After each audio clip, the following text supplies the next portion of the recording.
हमारे भाई हमारी बहन, आप सभी का नमस्कार, जोहार, आदाब। आज के प्रेस कॉन्फ्रेंस का उद्देश्य झारखंड लोकतांत्रिक क्रांतिकारी मोर्चा अपनी दूसरी सूची जारी करने जा रही है और आज के माध्यम से दूसरी सूची जारी की जाएगी और साथ ही साथ राज्य को जो आगामी विधानसभा का चुनाव होगा उसको लेकर आपके माध्यम से उनसे एक अपील, उन्हें एक संदेश होगा कि इस बार युवाओं को झारखंड लोकतांत्रिक क्रांतिकारी मोर्चा के नेतृत्व को एक बार अवसर देने का कार्य करें। इसको कहाँ से टिकट जी, आज सबसे पहले मांडर विधानसभा जो शेड्यूल ट्राइब के लिए आरक्षित है, रांची जिला और साउथ छोटा नागपुर का पार्ट है, गुना भगत जी वहाँ के प्रत्याशी हैं। टुंडी विधानसभा जो कि चर्चित विधानसभा है, क्योंकि वो विधानसभा मेरी है लेकिन डुमरी मेरा डिमांड हुआ तो उसके लिए जो डुमरी के चर्चित नेता हैं मोतीलाल महतो जी, उन्हें टुंडी शिफ्ट किया गया है, सीट को एक्सचेंज कर सकते हैं। धनबाद से राजदेश रतन जी हैं, तो गिरिडीह जिला का है। टुंडी से मोतीलाल महतो जो हमारे पार्टी के वही उपाध्यक्ष हैं और दादा लिस्ट को थोड़ा सा नीचे करके, हाँ, और विगत नीचे बस चेहरा नहीं आ रहा था, इसीलिए आप पढ़ते रहिए। मोतीलाल महतो, जरा महतो के बाद अगर पार्टी को किसी ने सींचने और संवारने का कार्य किया है तो मोतीलाल महतो जी ने किया है। और मेरा भी एक नैतिक जिम्मेवारी था कि अगर हम डुमरी आ रहे हैं, डुमरी की जनता ने मुझे डिमांड किया है तो टुंडी विधानसभा मोतीलाल महतो जी की। धनबाद से राजदेश रतन जी होंगे। हाँ, राजदेश कोडरमा,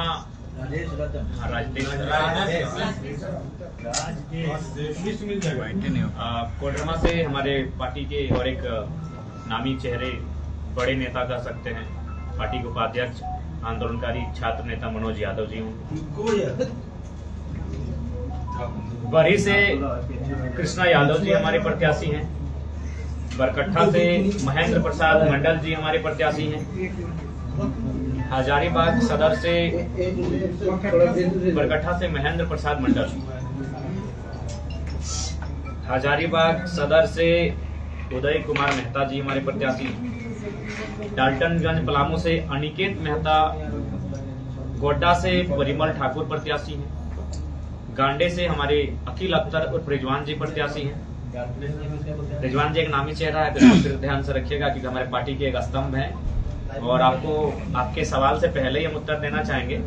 उन पर जो एक जांच कमेटी बैठी थी जी, उस जांच कमेटी की रिपोर्ट 2 दिन पूर्व उनको बाय पोस्ट प्रधान महासचिव ने भेज दिया है और उस रिपोर्ट में ये पाया गया कि उनके जो साथी थे वो दोषी पाए गए। रिजवान जी का अस्वस्थ तो तबियत ठीक नहीं था, वो संथाल परगना के दौरे से अपने कार्यक्रम को छोड़कर घर लौट रहे थे और वो गाड़ी के अंदर निद्रा की अवस्था में थे। लेकिन उसी बीच गाड़ी रुकी तो कुछ लोगों ने पता नहीं उनके मन में कैसा क्यों आया, उनके ड्राइवर और एक साथी थे जिन्होंने ये बात ड्राइवरों से बातचीत की थी इस विषय पर और बिल्कुल ग्रामीणों की राय और फीडबैक से पता चला कि उनमें रिजवान जी उस गाड़ी से उतरे ही नहीं थे, वो अस्वस्थ थे, गाड़ी के अंदर थे, उन्हें जानकारी उनको नहीं थी। हाँ, जेबीके के नेता थे। उनका नाम जान जी, उनके नाम सजाद जी हैं और उनको पार्टी से 3 साल के लिए निलंबित कर दिए हैं, तो हमारे संगठन बने नहीं रहेंगे। तो रिजवान जी को क्लीन चिट मिला है, हालांकि वो पदमुक्त रहेंगे, जो कि उस गाड़ी में केवल वो सफर कर रहे थे, यही उनका दोष रहा। बाकी उनका उस कार्य में किसी प्रकार की कोई सम्मिलित और सहभागिता नहीं रही। तो वो पार्टी के प्रत्याशी हैं और चूंकि वो पार्टी के बड़े नेता हैं, उन्होंने डिमांड उनको गांडे विधानसभा, जो कि एक बहुत बड़ी चर्चित सीट रहेगी झारखंड की, और हम लोग नहीं चाहते थे कि चर्चित सीट में कोई हम लोग ऐसा प्रत्याशी रहे जिसको झारखंड ना जानता हो, इसलिए हम लोगों ने बकायदा रिजवान जी ने ही स्वयं इस प्रस्ताव को लेकर आए कि वो काफी चर्चित सीट रहेगी तो वहाँ कम से कम चर्चा होना चाहिए। तो रिजवान उर्फ अखिल अख्तर जी गांडे विधानसभा से हमारे प्रत्याशी होंगे। धनबाद से सपन कुमार मोदक जी हैं जो धनबाद शहर सदर से हमारे प्रत्याशी होंगे। खरसमा सीट से पांडुराम हैब्रू, ये शेड्यूल ट्राइब के लिए आरक्षित सीट है। खरसमा जो कि कोल्हान प्रमंडल के सरायकला खरसावा जिला के अंतर्गत आता है। सिंदरी विधानसभा से हमारी महिला नेत्री उषा देवी होंगी। बोकारो से भी एक महिला नेत्री सरोज कुमारी होंगी। ये हमारे आज के प्रत्याशियों की सूची है।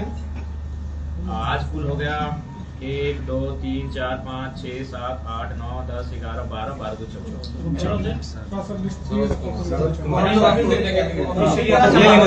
हाँ ठीक ठीक, इसके बाद ले लेंगे।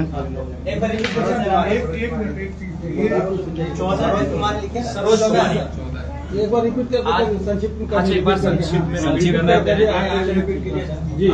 एक मिनट सब जी दादा बताइए। पुना भगत मांडर से, टुंडी से मोतीलाल महतो, धनवार से राजदेश रतन, कोडरमा से मनोज कुमार यादव, बरही से कृष्णा यादव, बरकट्ठा से महेंद्र प्रसाद मंडल, हजारीबाग सदर से उदय मेहता, डाल्टनगंज से अनिकेत मेहता, गोड्डा से परिमल ठाकुर, गांडे से अकील अख्तर उर्फ रिजवान, धनबाद से सपन कुमार मोदक, खरसवा से पांडुराम हाइब्रू, सिंदरी से उषा देवी, बोकारो से सरोज कुमारी।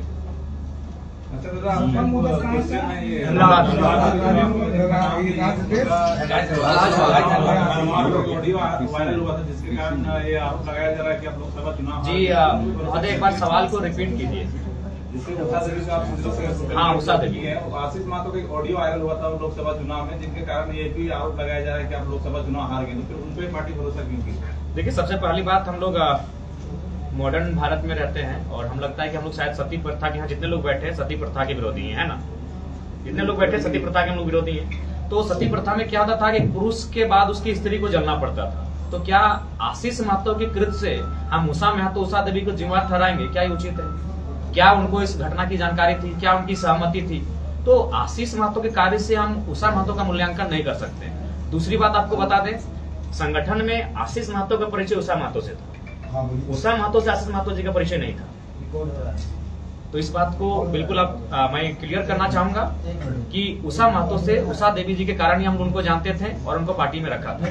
बिल्कुल उनके कारण नो डाउट जो भ्रम फैला उससे हमें राजनीतिक नुकसान हुआ, खासकर गिरिडीह लोकसभा में मुझे राजनीतिक नुकसान हुआ, इस बात को हम स्वीकार करते हैं। उनके ऑडियो क्लिप से बाकायदा मुझे नुकसान हुआ, लेकिन मैं एक मॉडर्न सोच का युवा हूँ। मैं उनके कृत्य से, उनकी अर्धांगिनी के कृत्य का आकलन और मूल्यांकन नहीं कर रहा हूँ। इसीलिए वो पहली सिंदरी क्षेत्र की पहली महिला है जो घर से बाहर आई थी, आलोचनाओं को सहा, महिला होने के कारण बहुत सारा समस्याओं का सामना करना पड़ा, अपने बच्चों को छोड़ा, अपने पति से भी उनका बहुत बार मनमुटाव रहा। उसके बाद भी पार्टी का संगठन के लिए लगातार कार्य की और हमें लगता है कि मानव श्रृंखला से पहले से वो हमारे साथ है, मानव श्रृंखला से पहले से। उषा देवी मानव श्रृंखला से पहले से हमारे साथ है, अतः उनकी विश्वसनीयता पर, उनकी कर्मनिष्ठा पर हमें कोई संदेह नहीं है। और पति पत्नी का राजनीतिक व्यवहार अलग हो सकता है, यही अभी सीता सोरेन जी बीजेपी में है, कल्पना सोरेन जी जेएमएम में है, तो ऐसा कोई विषय नहीं है। पति पत्नी का राजनीतिक व्यवहार, राजनीतिक मत अलग भिन्न हो सकता है।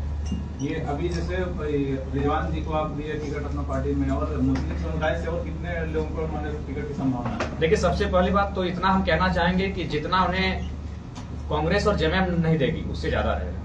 कांग्रेस और जेएमएम से मुस्लिम समुदाय को जेएलके ज्यादा टिकट देगी। मोतीलाल जी को जो नामचीन चेहरा उसको टुंडी क्यों वापस किया? देखिए टुंडी में हम लोग बहुत ज्यादा वोट लेके आए हैं और कहीं ना कहीं टुंडी हम लोग एक बेहतरीन सीट है, इस सीट को हम लोग आगे भी बेहतर करेंगे। और जहां तक मोतीलाल जी का प्रश्न है, वो पार्टी के दूसरे नामचीन चेहरे हैं जिन्होंने लगातार 2.5 सालों से, पौने 3 सालों से संगठन को सींचा है, गांव गांव गए हैं, मेहनत किए हैं। और ये एक केंद्र अध्यक्ष होने के नाते मेरी भी नैतिक जिम्मेवारी थी, क्योंकि मैं अगर डुमरी गया हूँ तो वह डुमरी क्षेत्र के हैं, तो टुंडी से उनको सम्मान मिलेगा और मेरे घर से वो लड़ेंगे। और बोकारो से जो आप प्रत्याशी का घोषणा की, उनका संगठन में क्या योगदान रहा? देखिए विगत 2 वर्षों से वो भी संगठन में एक्टिव है। हालांकि महिला होने के कारण संगठन की गतिविधियों में आपने उनको कभी देखा नहीं होगा, लेकिन तमाम आंदोलन में वो लगातार रही है। आपने उन्हें वॉच नहीं किया। उनका सबसे खास जो काम रहा वो पार्टी रजिस्ट्रेशन का काम उनके ही नेतृत्व में किया गया है। अगर आज पार्टी हमारा रजिस्ट्रेशन है तो उसमें सरोज कुमारी जी का योगदान है। नहीं तो हम लोग इस बार के भी जो 70 विधानसभा में लड़ने जा रहे हैं उसमें पता चलता कि धनबाद में हमारा सिंबल कबूतर है, तो सिंदरी में हमारा गमछा है, तो टुंडी में हमारा फल है, तो रांची में हमारा ट्रैक्टर है। तो आज अगर हमारा एक सिंबल से हम लोग चुनाव लड़ रहे हैं, इसमें सरोज कुमारी का सबसे महत्वपूर्ण योगदान है और उसी कार्य के कारण उनको बोकारो से प्रत्याशी बनाया गया है। जितने भी आवेदन विधानसभा सीट है, पिछले दशक में हॉट सीट बना हुआ है, तो जयराम महतो वहाँ से खड़े हो रहे हैं, तो वहाँ की प्रतिद्वंदिता भी बहुत ज्यादा टफ होगा। तो क्या रणनीति रहेगी आपकी वहाँ चुनाव? देखिए रणनीति हमारी यही रहेगी कि पिछली बार हम लोगों ने जो भूल की थी, क्योंकि चुनाव बेशक केडर जिताते हैं, बूथ मैनेजमेंट जिताती है, लेकिन हम लोगों ने केवल अपने कार्यक्रम में ध्यान दिया था। और इतना कार्यक्रम हुआ कि कभी हम लोग को वार रूम में बैठने का अवसर नहीं मिला, कभी अपने कार्यकर्ताओं से मिलने का अवसर नहीं मिला, कभी उस क्षेत्र के 2 लोगों से टेलीफोन में बात करने का अवसर नहीं मिला। हमारी हार का सबसे बड़ा कारण यही था। तो इस बार उन भूलों को हम लोग सुधारेंगे और हम लोग सभाओं के साथ साथ रैलियों के साथ साथ कार्यकर्ताओं के सम्मेलन पर भी जोर देंगे। जहां मातो कैसे और पर्चा भरेंगे डुगरी के अलावा? जी, ये तो तय है, क्योंकि पार्टी के केंद्र अध्यक्ष होने के नाते पार्टी का जो निर्देश है मुझे लेकर